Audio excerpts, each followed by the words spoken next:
لوگ گھبرا جاتے ہیں. آج ہم نے دعا تو کی آپ کے کہنے کی وجہ سے, لیکن ملتا کچھ ہے نہیں, پتہ نہیں میری دعا قبول ہوتی ہے یا نہیں. یہ جملہ کبھی نہ کہیں, نا امیدی کا ہے. کبھی کبھار کچھ لوگ ہمارے پاس آ کر کہتے ہیں دعا کی درخواست ہر مومن سے کرنا تو چاہیے, آپ میرے لیے دعا کریں اور آپ ہم سے کہیں کہ آپ ہمارے لیے دعا کریں. یہ مومنوں کا شیوا ہے, دستور ہے. لیکن یہ کہنا میری نہیں قبول ہوتی, آپ کی قبول ہوتی ہے, تم مایوس ہو اپنے رب سے. اللہ عز و جل کے قبول کرنے پر تمہارا یقین نہیں رہ گیا, یہ مایوسی کفر تک لے جاتی, بندے کو کافر بنا دیتی. کبھی یہ نہ کہنا, اس لیے کہ اللہ عز و جل ہر بندے کی سنتا ہے, ہر بندے کی. اب سنیے, ہم میں سے جو لوگ یہ کہتے ہیں ہماری قبول ہوتی ہے یا نہیں پتہ نہیں, ان لوگوں کے لیے بہت بہتر روایت حدیث پاک میں, دعا تو کرتے رہے, دعا کرتے رہے, ملا نہیں. بچے مانگتے رہ گئے, زندگی میں ایک بیٹا بھی نہیں ہوا, کوئی بات نہیں. مومن کے لیے کوئی بھی چیز اللہ تعالیٰ نے رائے گاں اور ضائع ہونے والی چیز رکھا ہی نہیں. قیامت کے دن اس بندے کو رب تعالیٰ بلائے گا, اور بلا کر نیکیوں کا ایک ڈھیر ہوگا جو پہاڑ کی طرح ہوگا. اللہ تعالیٰ فرمائے گا آج تجھے نیکیوں کی ضرورت ہے. کہا ہاں مولا, چند نیکیاں بھی ملے تو میری بخشش ہو جائے. اللہ تبارک و تعالیٰ فرشتوں سے حکم فرماتا ہے اسے لے جاؤ اس پہاڑ بھری نیکیوں کی طرف, یہ سب اس کی ہیں. وہ بندے کو فرشتے دکھاتے یہ سب نیکیاں تیری ہیں, پہاڑ کے برابر. کہتا اتنی نیکیاں تو مجھ سے ہوئی نہیں تھیں, یہ کس عوض میں دی جا رہی ہیں مجھے, یہ کس چیز کا انعام ہے. اللہ عز و جل فرماتا ہے اے بندے یہ انعام نہیں, دنیا میں تو مجھ سے مانگا کرتا تھا, میں نے دنیا میں تجھے نہیں دیا. تیری وہ ساری دعائیں میں نے آخرت کے لیے سنبھال رکھی تھی, آخرت میں تجھے دینے کے لیے رکھا تھا. اب وہ سب اتنی ہو گئی کہ آج تیری بخشش کا ذریعہ بن گئی. وہ بندہ اس وقت پکار کر کے تھا, حدیث میں میرے آقا فرماتے اے رب کائنات کاش تو میری دنیا میں کوئی دعا نہیں قبول کرتا, سب آخرت کے لیے رکھتا, تو آج میں میری نیکیاں اوروں کو بانٹ بھی رہا ہوتا. جو گھبراتے مایوس ہو کر دعاؤں کو ترک کر دیتے ہیں, دعا سے کیا ہوتا ہے یاد رکھو, دعائیں سنی جاتی ہیں. یا اور بات ہے کہ کچھ کو یہاں دے دیا جاتا ہے اور کچھ کو آخرت کے لیے رکھ دیا جاتا ہے. اب سنیے, مانگنے والا الگ الگ انداز میں مانگتا ہے, کوئی گڑ گڑا کر, کوئی رو کر, کوئی بے توجہی کے ساتھ, جیسے بھی. کچھ کو بہت جلدی ملا اور کچھ کو برسوں تک نہیں ملا. فرشتے کچھ لوگوں کے مانگنے پر اللہ کی بارگاہ میں سفارش کرتے.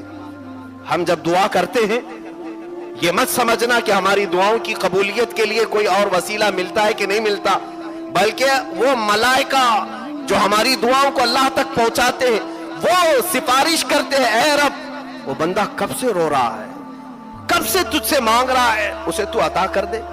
فرشتے سفارش کرتے ہیں حدیث پاک میں. تب جانتے ہو اللہ تعالیٰ کیا جواب دیتا ہے, ارشاد فرماتا ہے اے فرشتوں میں بہت اچھی طرح سے دیکھ رہا ہوں, بہت دنوں سے وہ روتا ہے اور مانگتا ہے. اے ملائکہ میں اس کو اس لیے نہیں دیتا کہ اس کا مانگنا مجھے بہت اچھا لگتا ہے, میں اسے ابھی دے دوں تو وہ مانگنا بند کر دے گا. وہ جب تک مانگتا رہے مجھے اچھا لگتا ہے, اس کا مانگنا مجھے پسند ہے. بندوں کے مانگنے کو بھی اللہ پسند کرتا ہے, دعائیں بھی رب تعالیٰ کو پسند ہوتی ہیں. مانگنے سے اس طرح سے بے نیازی نہ دکھاؤ کہ ہمارے پاس وقت ہی نہیں رہ گیا. یہ تعلق باللہ سب سے زیادہ دعا سے حاصل ہوتا ہے. اللہ سے جو سب سے بڑا گہرا تعلق قائم کرتے ہیں وہ دعاؤں سے حاصل کرتے ہیں. کیا آپ نے تاریخ میں وہ ساری چیزیں نہیں سنی؟ بڑے بڑے گنہگار رہے موسیٰ علیہ السلام کے زمانے میں بھی. اللہ تعالیٰ حکم فرمایا تھا کہ اے موسیٰ اگر یہ بندہ تمہارے مجمع میں رہے گا تو عذاب آ جائے گا. اس کو موسیٰ علیہ السلام نے نکال دیا, قوم سے نکالا, اور پہاڑ کی ایک چوٹی پر جا کر وہ رونے لگا. سب لوگوں نے اس کا ساتھ چھوڑ دیا. اب روتے روتے وہ بھی پکارتا ہے اے مولا تو نے تو فرمایا مصیبت زدہ لوگوں کی آواز کو تو سنتا ہے, تجھ سے زیادہ کون میری آواز کو سننے والا ہے, اور مجھ سے زیادہ مصیبت میں کون. اللہ عز و جل نے فرشتوں کو اس کے بھائی بہن بنا کر یعنی شکلیں دے کر کے بھیجا, اور وہ اس کی تیمارداری کرتے رہے. انتقال بھی ہو گئے.